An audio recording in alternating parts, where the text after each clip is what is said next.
শরীর খারাপ হলে যেমন ডাক্তার দেখানোর প্রয়োজন, সেরকম মন খারাপ হলেও কিছু থেরাপির প্রয়োজন আছে।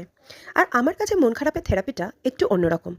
তাই আমার মন খারাপ ঠিক করতে আজকে একটু বেরিয়ে গেছিলাম নর্থ কলকাতাতে। নর্থ কলকাতার এই অলিগলি রাস্তাঘাটে জড়িয়ে আছে আমার হাজারো স্মৃতি। স্মৃতি জড়িয়ে আছে বাবার সাথে ছোটোবেলার, কলেজ লাইফের বন্ধুদের সাথে ঘোরাফেরা, ইভেন মিনালের সাথেও। তাই সেই সমস্ত জায়গাগুলোয় গেছিলাম যেখানে গেলে মনটা শান্তি হবে। আজকে সাথে ছিল আমার রাজা বেটা আর আমার দিদি। তাদেরকে নিয়ে প্রথমে চলে গেছিলাম একটু হেদুয়াতে। হেদুয়া থেকে বেরিয়েই হঠাৎ করে রাস্তায় যেতেই চোখে পড়ল কালাচাঁদ জিউ মন্দির। মন্দিরের আর্কিটেকচার অসাধারণ, যা ভেতরে যেতে বাধ্য করবে। ভেতরে গিয়ে এত সুন্দর কাজ আর এত শান্ত পরিবেশ দেখে মনটা একদম শান্ত হয়ে গেল।